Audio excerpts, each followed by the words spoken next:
I think there is something for me. This is what's fascinated me about the work and the journey that we're on with the Happy Startup School is, um, and particularly as a scientist, kind of marrying this idea of manifesting and intentions setting with,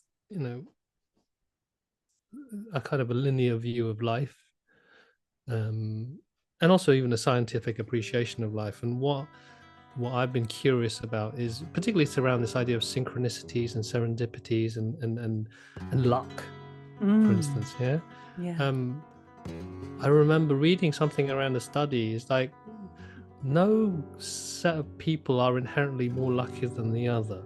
What makes the difference is their openness to new things. Oh, interesting. That openness And their to awareness of being present to what's happening right now and not being limited and too focused.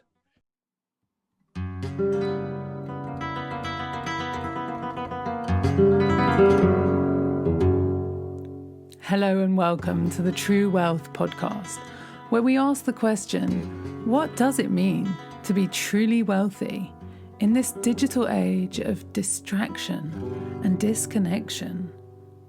I'm your host, Betty Cotton Birtles, blues singer, Buddhist, mum of two, and former global shoestring adventurer turned hypnotherapist and mindset coach.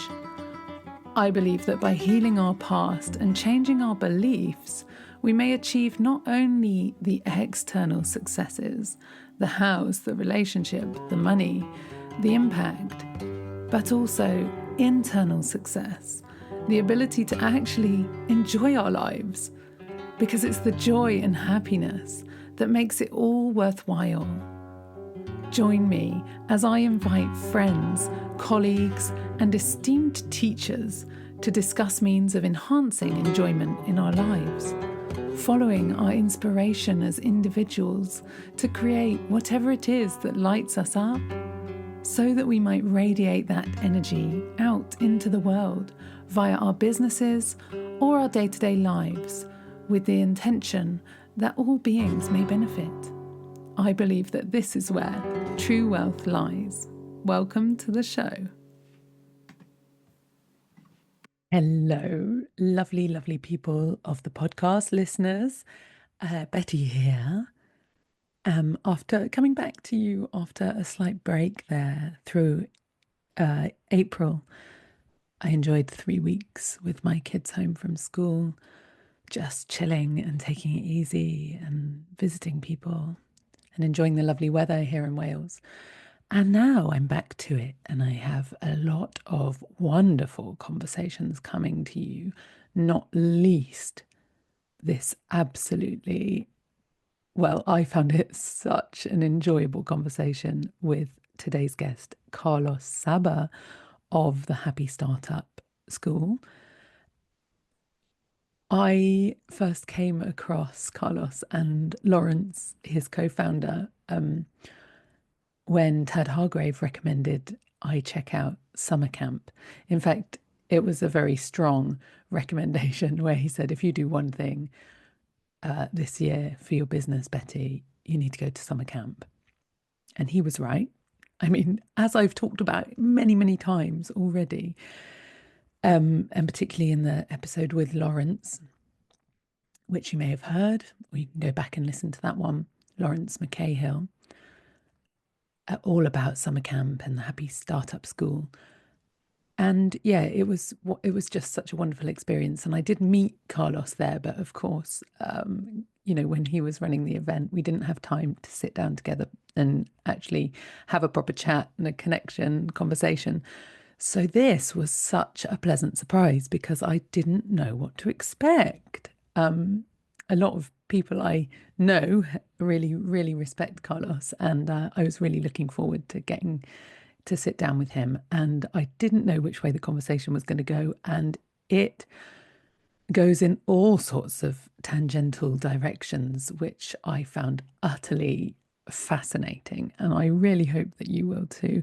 We talk about quantum physics, as he is a doctor of quantum physics. He has a PhD in quantum physics, which blows my mind, you know, such a fascinating subject.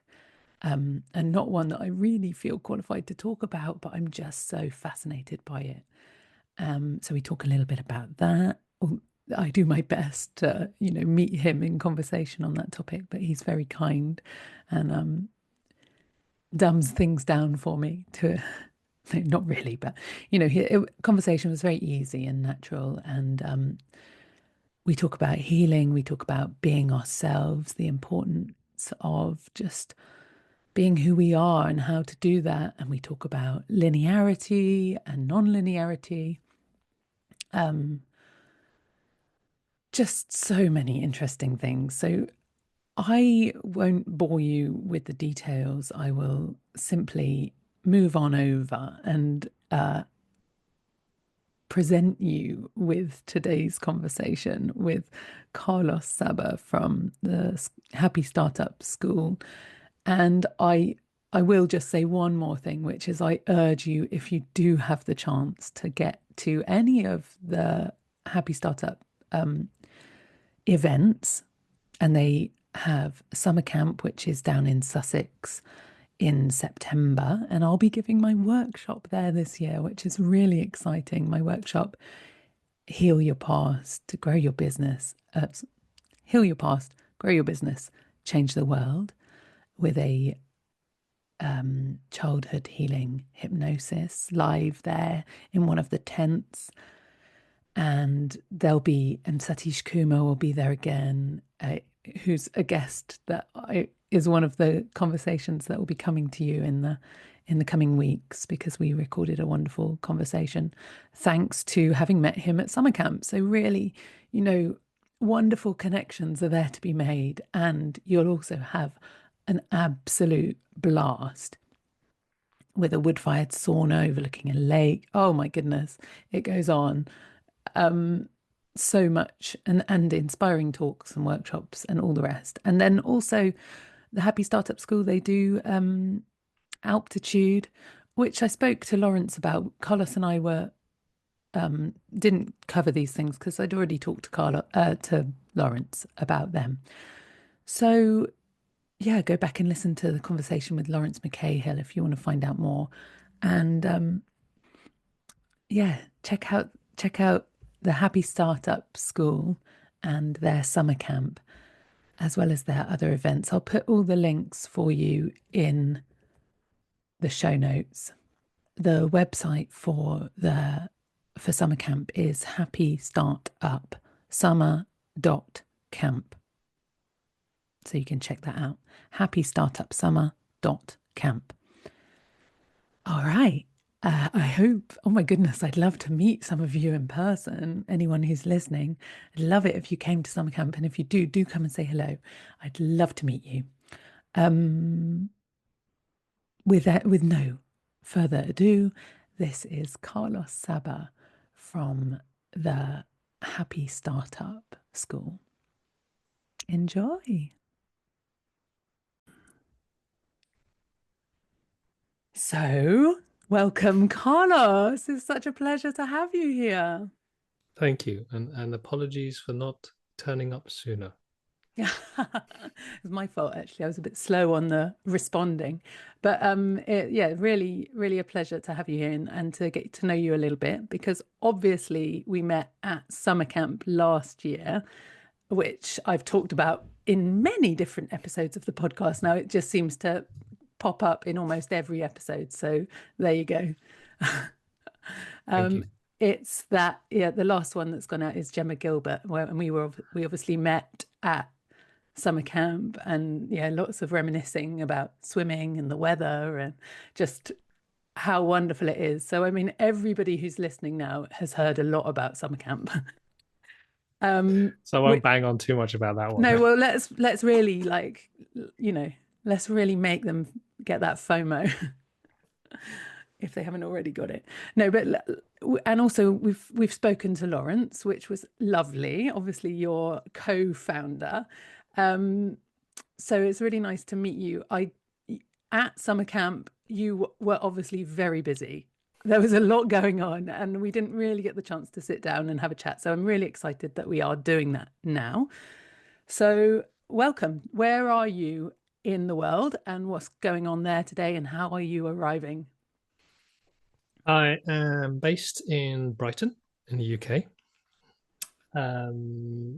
We are in the process of launching Tribe 11 of our Vision 2020 program. So that's, yeah, it's quite crazy to think that something that started in the pandemic is still going strong, which is lovely.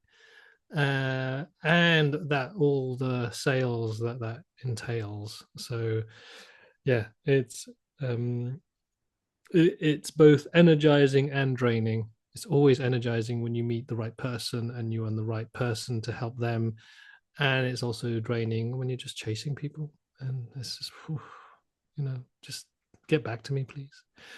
So there's that element there. And I had a wonderful conversation. I'm part of another community called the Like-Hearted Leaders community, and it's my opportunity to be in someone else's space, and they have the kinds of conversations that spark curiosity and exploration, which always energizes me. So this morning I am feeling energized by that conversation with a tinge of anxiety because of all the businessy stuff I also still need to do. Well, thanks for taking the time, little window out of that to come and talk to us. Yeah, beautiful. It's so nice, isn't it, to just when you're used to being the host and being the one holding the meetings and running things. God, it's so important to just go and be held in someone else's space, isn't it? Yeah, you just worry about yourself then. You don't have to worry about everyone else. Yeah. God, and as a parent, I want to say, because we were just talking about early morning getting to school dramas just before we hit record. So, yeah, as a parent, when you're just used to taking care of people, yeah, Yeah, so being able to take care of yourself. yeah, nice, good. So it's nice that you do that every Friday. So, Carlos, just before doing my research before this podcast, I was looking at your LinkedIn page, um, and your tagline is great, and I've got to say it out loud for everybody. Um, it's I used to make atoms bounce, and now I make souls soar. Isn't that great? That is brilliant. So explain, please. Okay. I used to make atoms bounce many, many years ago. I did a PhD in atomic physics. Yeah. Whoa. And Hang on a minute. Just whoa there. You did a PhD in atomic physics. yes. Okay. What even is atomic physics So in a nutshell? it is the study of the structure of matter. So how does Wow. matter actually work at the atomic scale, at the quantum level? Cool. It's always a conversation Yeah, starter. that is really cool. Okay. And now you make souls soar. I mean, like we could go down that rabbit hole. Maybe we'll come back to it. It'd be I'd be curious actually. Maybe you can weave this in some magical way of like how that experience is relevant. I bet it's relevant, isn't it? That understanding. I mean, how does that feed into the work that you're doing? How is it kind of, how does it serve you? Or does it feel completely different and separate? Mm. This is quite interesting because it relates to the conversation we were having this morning around meaning making and regret and integrating past experiences and sliding doors moments. And so I could say that doing a PhD in atomic physics was totally not of any service to me as a coach for midlife entrepreneurs and professionals wanting to make a transition, because there's nothing around understanding wave mechanics, building magneto-optical traps, working with lasers that you could apply directly to helping someone get more clarity. And a lot of people in this space, particularly on the woo-woo end of the spectrum of coaching, talk about quantum states of nature and energy and the universe. And so on one level, it's so frustrating because they're using language in a way that just does not sound right. Uh-huh. And at the same time, I can make sense, in a sense, or I can relate what science has learned at this very fundamental level to the stories that we can tell about what it means to be a conscious, resonant, energetic being in a vast, infinite universe. I love that. Wow, that is, exciting. Yeah, people talk about quantum leaping and just so much, there's so much talk about that. And I have to say, I love it, but I don't understand. I mean, I don't understand it. And you actually maybe Well, I can try. do understand. So Yeah, one of tell the us more. and I can't remember who said this, but and I believe I believe this to be true. Anyone who talks to you and says to you that they understand quantum mechanics doesn't understand quantum mechanics. So that's a fundamental thing. If Well, someone says, because I understand quantum, because it's not understandable. it's because it's totally counterintuitive and it doesn't make sense. It is not relatable to everyday human life. And it has been really, really helpful and accurate in describing how things work at the atomic scale. There are certain systems and forces in nature that quantum mechanics has been amazing at being able to describe and predict the behavior of atoms. However, when we think about us as acting in everyday worlds, we don't experience parallel universes. We don't experience what they call this quantum entanglement in the way that physicists try to describe it mathematically. But it's a great way of understanding the sense or describing or telling a story about this sense of being interconnected around being able to have an impact at a distance where how I experience life or whatever I do might affect or impact someone else. It's a great story. It doesn't necessarily tell the exact same truth in the matter. Mm. I wonder, I kind of like so curious about this, and I'm wondering, I probably don't even have the language to ask good questions about about it. I don't think there's any language that is you could say is good. There's just questions. I wonder if it kind of it fits more. You're saying that we don't really have the experience to understand it. It feels almost more magical than real. Yeah, yeah. And I love that. Albert Einstein did not like quantum mechanics. He said famously that God does not play dice. He was fundamentally just did not understand how this could work as a theory. And I think there is what it does is it does connect this idea of we are all energy, which is something that people in the spiritual world talk about, and B, that the fundamental nature of reality is not fixed. Yes. Yeah, it's some kind of weird, ineffable state. Yes. Emptiness. So that there's an element of coherence and truth there. Like, Yeah. okay, science is coming in it from this angle, seeing that there's this real unpredictability fundamentally to nature. spirituality on the other end is as a kind of a felt sense is trying to explain that. But our experience of the world is also, if I jump off a cliff, I would say 99 times out of 100, I will fall splat on the ground. 99 times out of 100, yeah. Shame you can't do that 100 times just to experience the one Oh, time there's that you don't. bound to be at some point an eagle's going to fly by and I'll land on his back. Oh, I see. Yeah. Wow. Cool. Well, this is an interesting route for the conversation. I never thought we'd go this way. I honestly didn't know which way we were going, but here we are. What I love about quantum mechanics, I mean, like even to say the word feels ridiculous because it's so far outside of my vocabulary, really.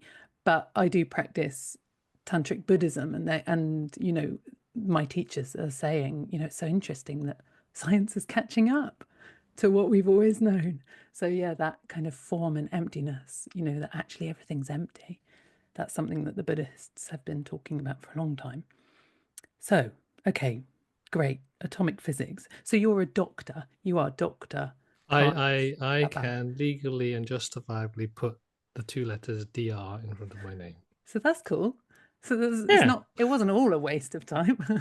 Well, it depends on what the benefit there is of having Yeah. doctor at the front of your name. When you're on a plane and someone is going into anaphylactic shock, and someone shouts, "Is there that?" It's not, definitely helpful. No, hopefully that hasn't happened to you.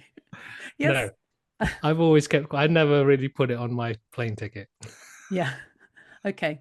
So aside from being able to put those two letters in front of your name, I mean, what I'm hearing you say is that that isn't, so you've got this kind of discord, a little bit of discord or a tendency towards discord around that experience and where you are now, is that they don't feel they feed, that feeds There is into what no, you're doing. I would say there's no direct link, Yeah. but I wouldn't call it discord. I really enjoyed my time of Yeah. doing a PhD. I learned so much Yeah. about just not only science and physics and philosophy, but just technology in general. And I'm very comfortable with complexity, and I'm very comfortable with abstract ideas, and so that is something that's brought that to my life. Yeah. I also appreciate what it takes to work hard Right. Yeah. in I order bet to you make do. something happen. Yeah. So it's given me resilience, Yeah. um, and and a lot of the stuff that I did there technically, I applied in some level to parts of my professional journey. Yeah. Beautiful. I mean, yeah, I don't know. Maybe it's just for my own personal journey. I mean, I have the complete opposite end of the spectrum, really. You know, like I didn't even go to university. I dropped out of school at 16. I went to music college. I joined a rock band, and I just went running in the other direction. Just going, like, my family motto really was money won't buy you happiness. And so I just took it so literally, so to heart, that I just went, well, F that then. I'm not even going to try. And so, in a way, you know, it's so interesting, isn't it? That those early formative experiences, I mean, and yours being so different from mine, but also there's this sense of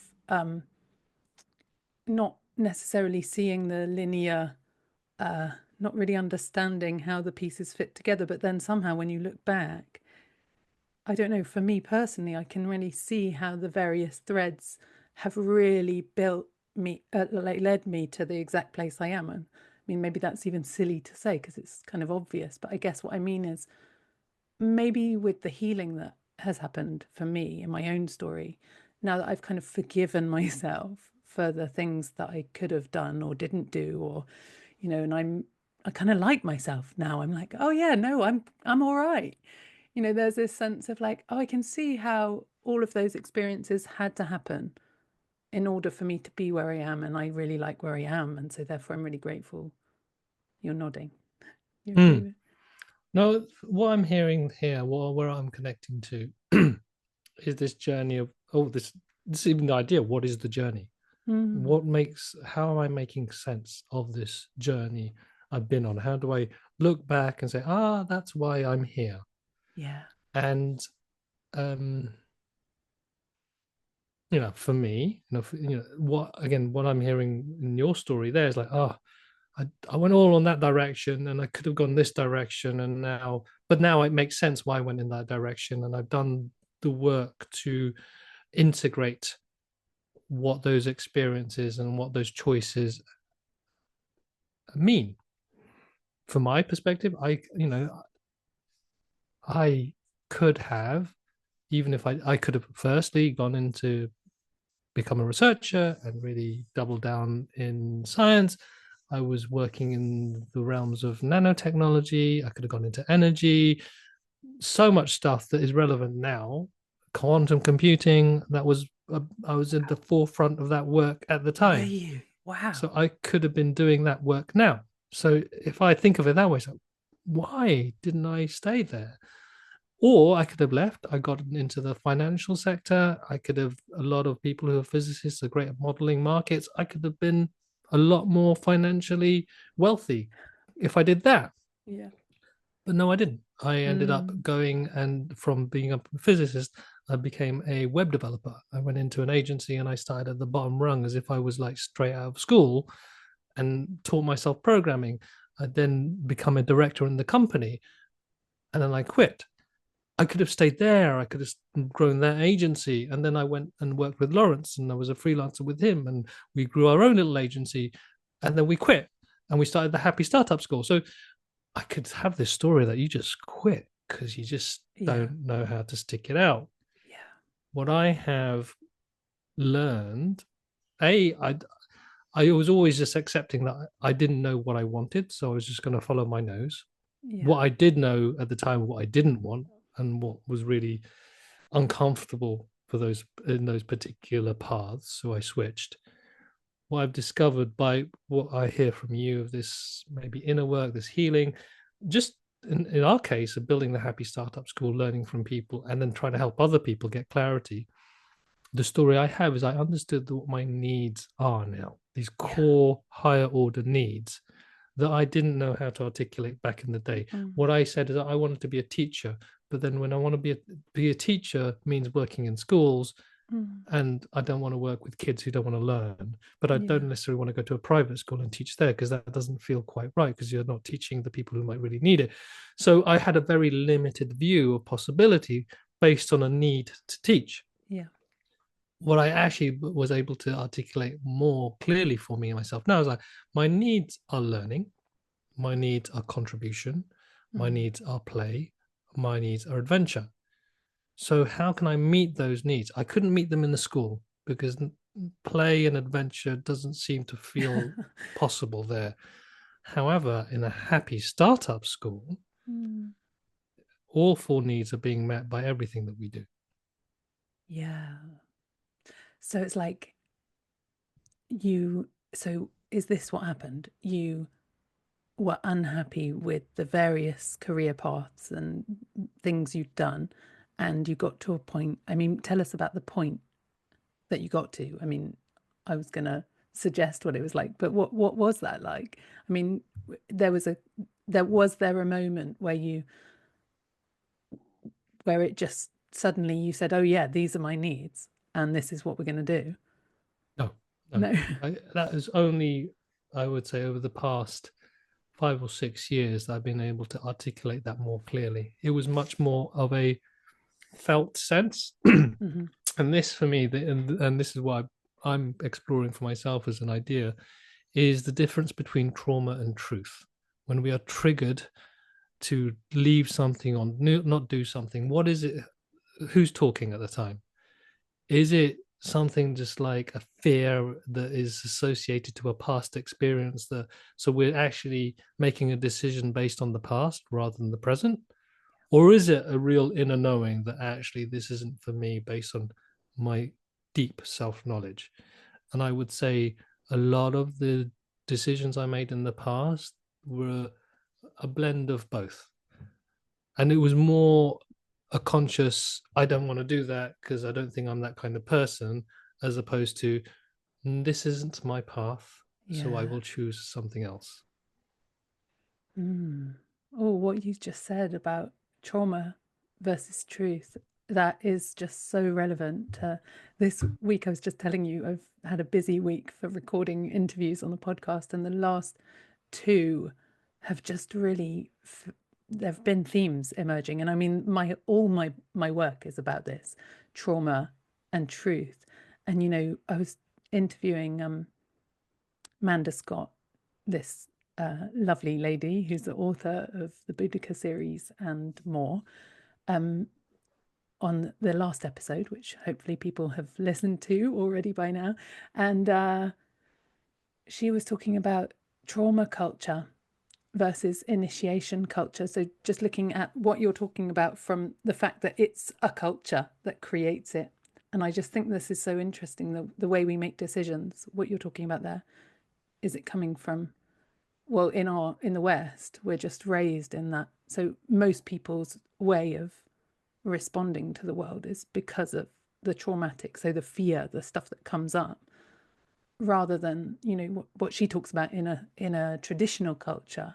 We're just born into a community. And I mean, this really feels like a very relevant piece for, you know, the Happy Startup School. It's like, this is what you're creating community where people belong. That's the word. It's like this belonging and acceptance, and like just getting a reflection. I was talking to somebody this week as well who'd been to summer camp, and who was saying that he got this acceptance that he'd never experienced like his entire life. And that was my experience too. I emailed you afterwards and said, like, just, I have never experienced this before, just utterly being myself. And I'm sorry if I'm going off on a tangent here, but it just seems related, of that actually, and you know, Manda Scott in this conversation I had with her in the last episode, yeah, this idea of the initiation culture, and actually in the Boudica series of books, which we were talking about, it's going back to the British Isles at a point where we still had this kind of culture intact, you know, before it got torn apart by the Roman invasion, which she says was when the trauma culture arrived, you know. And so there's something tribal about it. Like, it does feel, it seems maybe a random connection to be talking about Boudica and the Happy Startup summer camp, but something about this is like this just acceptance and belonging and just being part of a community. And yeah, any thoughts on that, Carlos? A bit of a random. Well, first, a quick question. Yeah. When you talk about initiation culture, could you Yeah. just clarify that for me? Yeah, well, actually, yeah, I realized as I was talking, I didn't explain that. It's, and this is where it gets kind of interesting, because initiation, meaning the rites of passage between childhood and adulthood, and we don't have that in the West. So what we have is children walking around who haven't grown up, and they haven't had, and what Amanda Scott talks about, and she got this from Francis Weller, I think, if I get the name right. I haven't done the reading directly myself. That is about encounters with death, you know, like, and also knowing ourselves as part of the wider non-human world, as, you know, and developing that connection and just feeling ourselves, I guess, as a part of that. Yeah, no, I just wanted to clarify, because that's Yeah. what sprang to mind, this idea of rites of passage and ritual. And so initially, to reflect on the invasion of the Roman Empire and the ultimate defeat of Boudica, Yeah. and essentially the shifting of a culture within a country. Yeah. I could look at it in terms of what springs to mind is what was driving the Roman Empire: conquest. Yeah. A real need to have dominion and power, and to show that as a to amplify the symbol of Rome. Yeah, basically, it was all in service of a small group of people to make sure they look powerful, as opposed to, and I don't know much about sort of the culture of the existing indigenous The peoples of Britons, yeah. Britons. But yeah, as No, I neither understand it, did is a I. probably a Nothing. druidic kind Yes. of, like you Yeah. said, nature connected Yeah. existence. And so when you have a culture like the Roman Empire, which was inherently needed to be structured and ordered in order to have all of these people work together, and so Yes. all the rules and laws and essentially homogenization of Yes. how people should be in order to just preserve the empire, versus what I'm assuming was much more organic, more in Yes. touch with natural cadences and cycles of humans and nature. And then that appreciation of, because of cycles and seasons, there are transitions, and the idea of marking those transitions. I'm part of a men's group. We do a lot of, we talk a lot about men's stuff, but one of the things that I've learned is the absence of ritual transition for men, where before there were, in some societies, cultures, you'd go out, fend for yourself as a young man, and then come, or leave as a boy, come back as a man, and that being a very clear uh, ritualized transition, which we no longer have. And what that now means for, and this is what, listening to podcasts of various ilk, what that means for the man-childs that exist in the world today. Some heads of state that spring to mind that I won't mention. But that whole challenge of, because these men, and I'm going to focus on men because I know that experience, who still have those children inside them that they haven't let go of. And there's a guy who worked with us on our Vision 2020 program. We've known him for a while, called, I'm not going to pronounce his surname properly, so I'm going to call him Victor. His name is Victor. He's a ritual designer, and just teaching us about this idea of the importance of rituals in daily life in order to mark transition. Casper to Kyle is another author of, and I have his book, but he talks a lot about ritual in daily life, secular rituals, to again mark clearly mark transitions in our lives, to then, I think, connecting to what we were saying before, more sense of meaning, but also more sense of awareness and intention in our next phases. That's so interesting, and that is so funny. It just feels that is exactly what my conversation with Tad was like on Monday. He was talking in like solely about ritual and ceremony, and how to enrich our existing kind of way of being by bringing in, just marking the transitions. And that's so funny that's feels kind of something in When the you air get this a week. bunch of business hippies on your podcast, they're all going to be talking about something similar. It's the quantum entanglement of it all. Right, is it? Oh, I love it. It feels very quantumly entangled right now. But is that another way of saying, people talk a lot about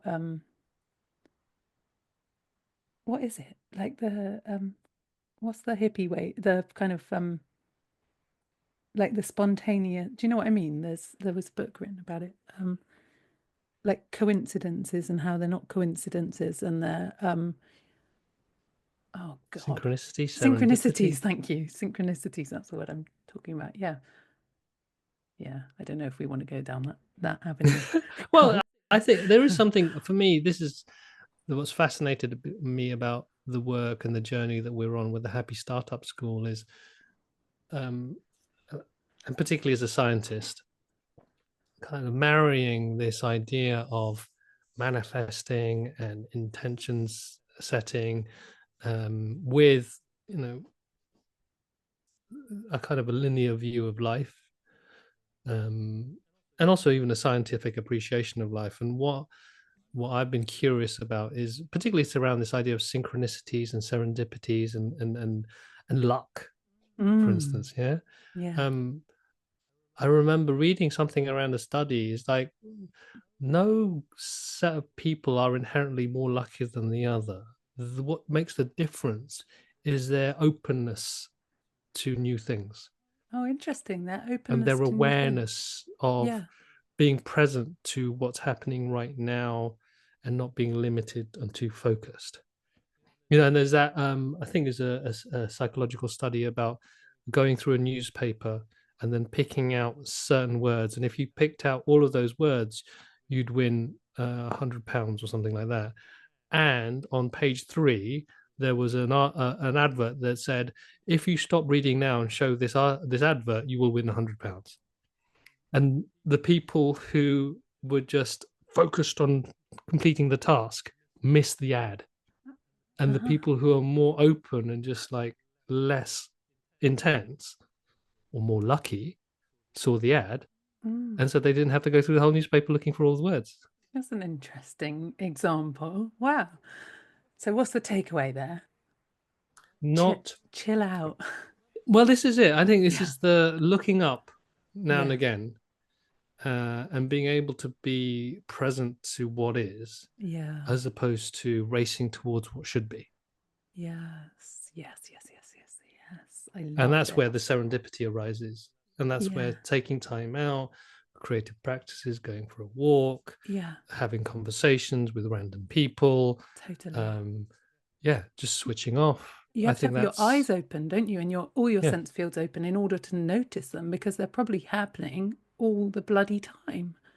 yeah, But we're too yeah. busy. We're too busy your with our your head nervous down. Yeah. system is so, and you talk about fear and you talk Yeah. about scarcity. Well, Yeah. connected to that is scarcity, is like Absolutely. Yeah. it then affects our bodies, affects Yeah. our minds, Yeah. and so we are less open to opportunity because all we're doing is trying to pay the next rent. Right. Yeah, totally. And I love that all of this conversation, which on one level seems a bit like it's going off in random directions, but for me, it all ties back to my experience of summer camp, which was like actually three days in a field with people just having fun, having a good time, and talking about meaningful things, making meaningful connections. Or maybe it's not meaningful. Like we don't need it to all be meaningful. Maybe it's just fun, and some of it will be meaningful, and some will just be as it is. But just I think the disconnecting from the devices and the planning and just being present, that's really what it is. For 3 days with your sense fields kind of open and elements and all of that, hey, something magical happened for me, certainly. And I felt like I was in this kind of flow state after that, where and really the couple of weeks following summer camp, the most incredible synchronicities were happening. It just felt like magic. Mm. Is And that I a think common it's, experience? yeah, I Yeah. think it's generally for most people who um, get out of the day to day, try to switch out of just a routine that feels predictable, safe, but Yes. predictable. Yeah. Um, and it's for me, and it's a practice. Going to somewhere like summer camp is an investment in the practice of presence. Yeah. And then you then take that practice because you feel the benefit of it at an event like that, and then you apply it elsewhere. And that's when the synchronicity starts to happen because you realize, actually, if I just let the armor down a bit, if I start being more curious and looking around more, if I start being more intentional about what I really want and who I really am, as opposed to following external scripts, suddenly I start seeing things I didn't see before. Or they suddenly appear. Well, I'm manifesting something. No, they're there. You just didn't see them before. So you're not manifesting it. You just didn't have your eyes open before. No, your eyes are open. Yeah, you've basically prepared the ground for those seeds to actually land. And what's it called? The reticular activating. What's it called? A reticular activating system or something? Do you know about that? No, don't know that one. So this is the part of the brain that's responsible for seeing what's habitual. Interesting. I think I'm just going to check that. Reticular activating system or something.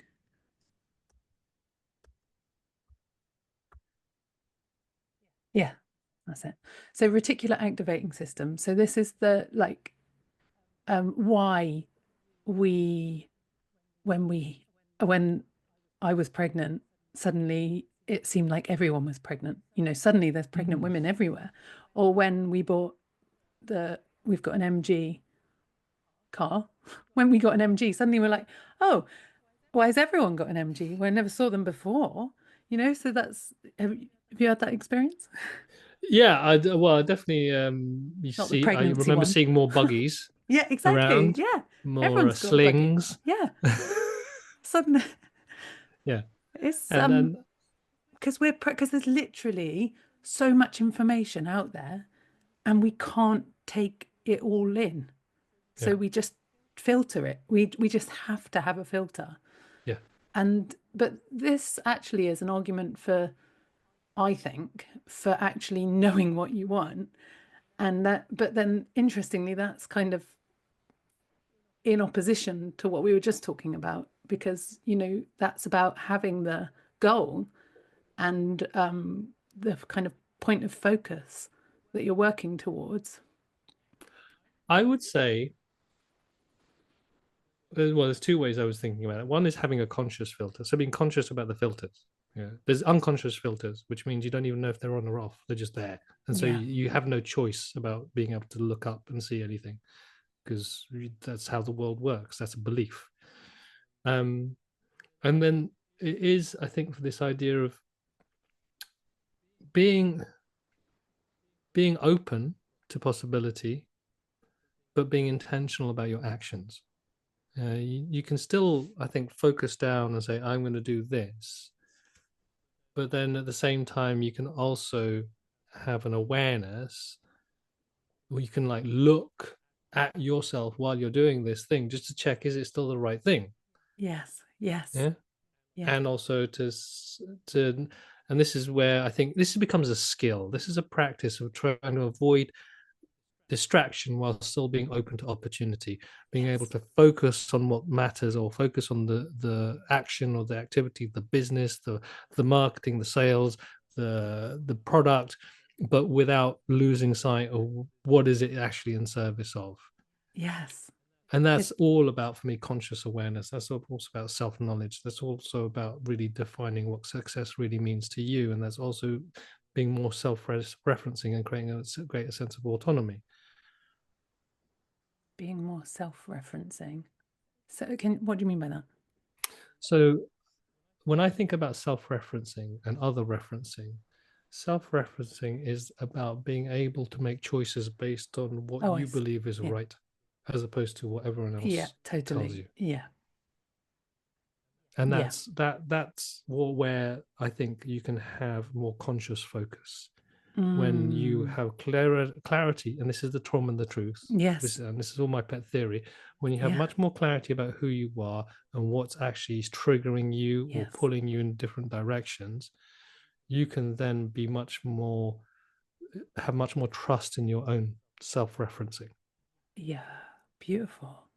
And this is this is another way of talking about actually the exact kind of why it's so important to, I think, to do the healing work. If you've got a vision, I'd love to hear your take on this, Carlos.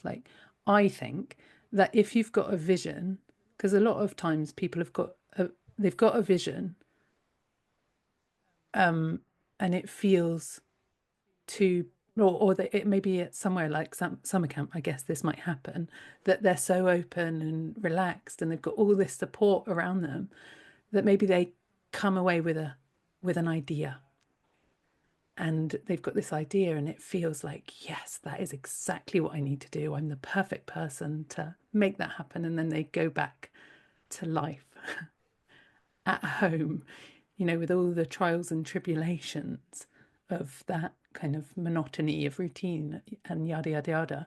And suddenly the self-doubt comes back, I imagine. I mean, and this is my world, really. This is where the work I do comes in. But I'd love to hear your way of explaining that. What I'm saying is the vision is so big and so beautiful and so perfect, and then I thought I could do it when I had all that support, and then it's just me, and you start going into the old stories and the old trauma response. I guess what I'm saying is, for me, I think that healing is vital in order to achieve that big vision, which is self-referenced, which is entirely from one's own inspiration, and not like just doing what someone else said you should do. Okay. So a few thoughts for me is, or just to repeat what you said to make sure I'm Yeah. clear about the situation. It's like you're in a place like summer camp and the vision arrives, or you feel much more in touch with the vision, Yeah. and in that space there is no doubt. It doesn't feel like there's doubt there. Right. And then you then transpose yourself to back to normal life in inverted Yeah. commas, and then the doubt creeps in. Yeah. Okay. So if I think of it that way, there's a couple of lenses. Firstly, talking to what you're saying, because when you talk about healing, it's like there's something around this space where healing wasn't necessary, but then No. when in this other space, suddenly the healing is required. Yes. So I'm guessing that the scar is always still there, or the wound is always there, but for some reason that wound isn't getting in the way when you're around the right people. Oh, that is such a beautiful way of putting it. Yes. But I'm guessing the wound still needs to be healed. So whether you'll bump up against that wound at some point, even when you're around the right people. I think what is potentially you're carried away with the picture of possibility and the being around the people who make it feel more doable. And then you go into the day to day. I think one of the challenges there is you have competing commitments. And so your Yes. energy starts Yeah. getting sucked. And here at summer camp, you have unitary focus Yeah. on the vision. Yeah. And your You body's don't have to deal with relaxed and food. you're You don't have to laughing. deal with where you're sleeping. You don't Totally. have to do, no, you are focused on what it Yeah. is that you want to manifest. And then suddenly you got the kids, you got the car, you got the breakfast, you got everything. And you want to be a responsible, and this is when I start thinking about identity. You want to be a responsible parent, Yeah. partner, business owner, and so Of course. those are commitments you've made, and then you have commitments to this thing that will require sacrifice because you Yes. don't have enough hours in the day to do all of it. So then how do you, this self-doubt, I think, comes in, because then how do you marry these two commitments? Yes. And Or that's where I think the healing, the self-reflection, the realigning of these commitments, which ultimately becomes a reconfiguration of an identity yes. so that they don't compete, which then sometimes means letting go of things, which then becomes a Yes. ritual, which becomes a challenge because you need to transition in a right way. Yeah. And then it's like, oh my God, why did I leave that? And the sunk cost of leaving that. But then looking at life from the bigger journey of like, actually, these are all just experiences that are informing our present, not necessarily dictating our future.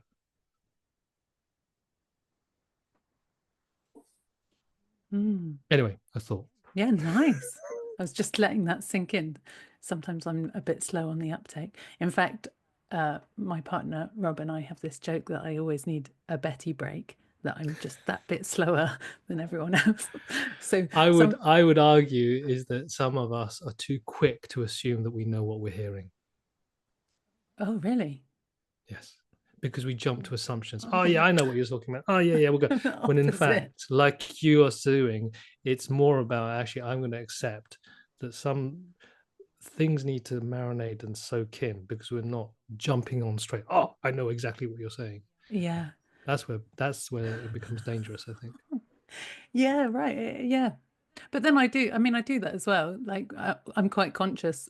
In fact, just in the last episode, I start, I mean, this is a total aside now, going down another rabbit hole here, but when somebody starts replying and you think you know what they're going to say, and you kind of start nodding and saying yes, and then they start saying something completely opposite, and like I'm like, yeah, and then they start frowning. I'm nodding still, but frowning, and just like, hang on, no, I've no idea what he's talking about, but it's a bit late now. So then do I say, no, wait, and actually this is interesting, isn't it? Because it really takes courage. It takes putting aside your ego, doesn't it? To say, I thought, yeah, I don't actually know what you mean. I've got no idea what you're talking about. I think it's a wonderful thing to be able to say. And I think Yeah. again, it goes to the self-referencing, and it also goes to the curiosity, and it Yeah. goes to humility, and Yeah. it goes to desire for connection. Right. Yeah. And I have practiced this a lot because I'm a bit slow on the uptake, and and I'm not very good at lying. That's the other thing. Like and I think it's because you know what this thing about people being very linear and very attached on, one. I'm just not very linear. I was saying this to Manda in the last. I'm just very circular thinker. I'm very present, so present. In fact, I struggle with making plans. I, I'm kind of at the other end of the spectrum to what you were describing earlier as most people's problem is they're too busy looking down. Well, I'm too busy looking up and like experiencing, and that's lovely. But then There's how do you actually get shit done? there's a I used to love Marvel comic books, and one of my favorite comics was X-Men. Oh yeah. And the leader of the X-Men was a guy called Professor X, and he was a telepath, and so he could read people's minds, which was amazing. Some people might not think that's a great idea, but I thought it was an amazing power at the time. But in his origin story, he talks about as a child, he just could not keep out other people's thoughts. It would drive him mad because there's so much input, all of this input, so much information, so much, stimulus, Yeah. that it was just like it's hard to even look forward because you're overwhelmed with the present. Yeah. But that was a gift to be able Mm. to tune in to the world so well. Mm. And then it was a skill for him to how to block out intentionally the voices, because the voices are always there, Yeah. the input's always there, the stimulus is Uh-huh. always there, so you can't block it out. You somehow, or you can't not have it come. Just how do you work with it without going mad? Yeah, and I mean, everything's a balance, isn't it? You need to be able to do both. You need to be able to tune in to the noise, the background, what's happening. To be present, Be to present. Yeah. everything, to for that serendipity, synchronicity to happen. It's like I believe most artists, most creatives are fully present internally and externally, and that's where the inspiration and the stimulus happens, because they're not linear. They're not just focused on a goal. Yeah. They're not even trying. They're just absorbing all the time. Yeah. I really relate to that. And it's quite frustrating when I'm trying to grow a business because I can't sit down and make a plan. Well, this is the internet, and It's maybe too Tad talks boring. about it. We live in a world that has valued linearity and structure and Yeah. predictability. And I don't know anything about what it was like to live in villages and tribes, but Yeah. you hear about the shaman, the guy Mm. who would just like, he'd be looked after by the tribe Yeah. because he was the person who could just like see everything. So Yeah. he didn't have to market himself. He didn't have to go and say, all right, you know what? If you follow this program, I'm gonna take you from here to here, and this is how it works, and this is how much it costs, and This is to what I start my need, funnel, Carlos. I he need the just village. this is it, and this is where I think Yeah. Tad's kind of trying to bring in these ideas of how do you build the village around you that really Yeah. values you who you are, as opposed to reaching out to randoms trying to Yeah. sell them predictability. Yeah. Amen. Totally. I love it. I love all of this. It's been such a fun. I've got no idea of the time. Do you know? I haven't even looked at the time once. And we are actually at time. Um, do you? How are you doing, Carlos? Do you want to stop there? Do you want to? I can continue for a few more minutes if you want to Okay. tie some off some loose ends, or have you got questions you want to Do you know what just it slot in? requires in order to tie up loose ends? That requires me to be way more linear than I am because I've got no idea what the loose ends are. And this is why I'm either a terrible podcast host or I don't know, just I've got no idea Oh what well, I'm trying to it's like. been a Tad is brilliant. wonderful. Tad is so good at this. He's so linear, and I always feel so um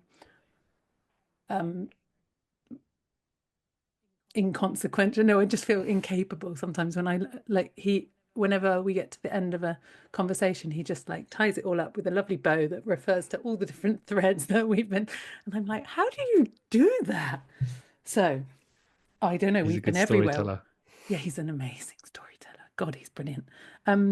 So we've been to atomic physics, and we've been to like needing to tune in to ourselves.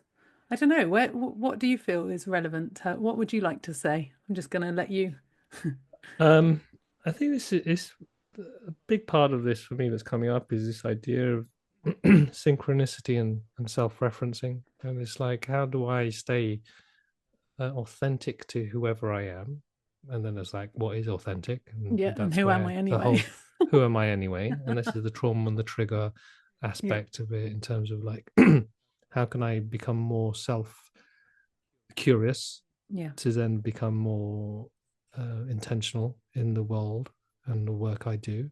yes, But then also, how do I tune in to what is happening around me? So I'm not yes, just navel gazing all the time, yes, so that I can be of service to others. I can also benefit from the connection to others. Um, and this, we find ourselves in places that don't necessarily feed our souls in the way that we need to be fed. So where do we get that nourishment, and how do we tune into that on a regular basis so we can continue to just tune into the dreams and the visions and not get caught up about it, and make sure the kids get to bed on time? yeah, right, yeah. And the answer to that is, of course, come to summer camp. Of course. Oh yeah, That is all the answer roads to lead to everything. Rome. Well, that's interesting, isn't it? The Rome. Yeah. It is the answer to everything. It's becoming my answer to everything. Just come to summer camp. You'll It's get it. inside you. We'll just make sure you can find it.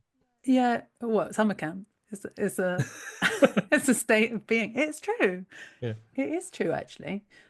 It because what it requires is just looking up, isn't it? And just opening your sense fields and being alive to the moment. And Stepping off the treadmill. yeah. Trouble is, I never really stepped on. Like I hear this a lot, and I feel really almost unable to communicate effectively with the people who've been on the treadmill because I've never been on the treadmill. I actually would quite like to get on the treadmill. It's kind of helpful. Do you know what I do when I get on the I got him. treadmill, What's Carlos? that? At the gym, I dance. I fucking hate. I'm like I find it so boring just running in a straight I've got line. this image now of Yeah. gyms now installing, those games where you have to do Yes. the steps. Yeah. That's what they need. Well, they just need a dance floor. Yeah. It would be that would be the still responding to the external, wouldn't it? Like you still have to follow the moves, but actually, if you're going to dance from the inside out, you just need an Mm, empty space. In yeah, fact, why go to the gym? Just go yes, dance go in a dance. But field. then it's because you want to dance with other people. Yeah, Collective yeah. effervescence. It does that would be nice, and that is what I want, and that is what was amazing at summer camp. There's a brilliant photo, isn't there? That have you seen the one of me dancing, like just looking on top of the world? It's like it's kept Beck's caught something there. She's captured me just Nice. in my utter element. But sadly, in West Wales, it's not quite as easy to find the people Dance who want to partners. dance. Yeah, I'm gonna yeah come to Brighton exactly. You've probably got it all going on in Brighton. So, Carlos, well, this has been so much fun. I had no idea of the time passing, so that's always a good sign. Thank Um, you.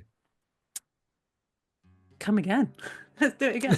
Oh, I'm well up for uh, random journeys in thought space. So yeah, Well, anytime you want to that's just what. bounce around a few ideas around whether it's from spirituality to startup to Yeah, self-knowledge and yeah, inner child work, whatever you want to do. yeah, all of it. Good. All right. So obviously the message is loud and clear. What if people want to find out more about the Happy Startup School? They can obviously. Where do they find you online? So the website Yeah. happystartupschool.com. I would say well, I would invite people to listen to the podcast.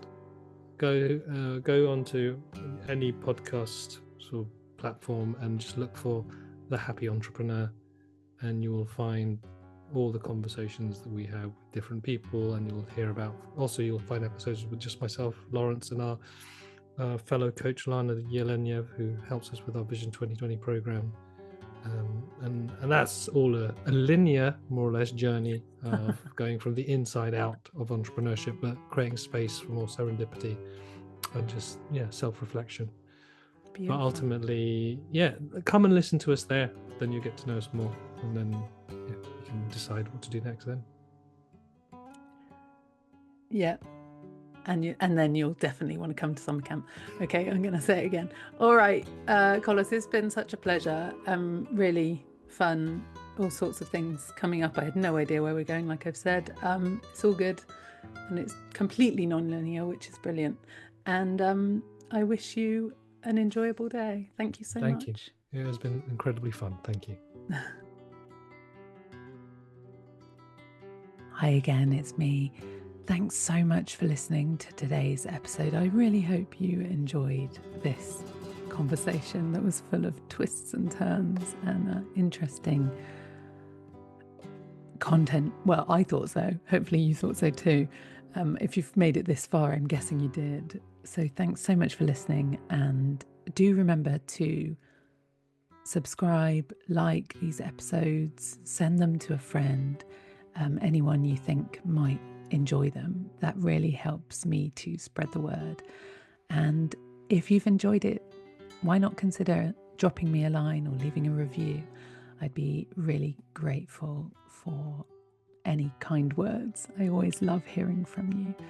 And if you're looking for the summer camp and Happy Startup School, you can go to Happy Startup Summer Camp. happystartupsummer.camp. happystartupsummer.camp. That's their address.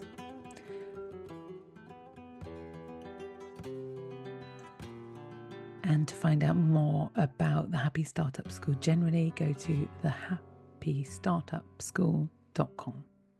And the links are in the show notes. So that's the happystartupschool.com. And you can find out more about Carlos and all the events that he runs together with Lawrence as part of the Happy Startup School. All right, I'm going to stop rambling and let you get on. I'll catch you next time. Bye for now.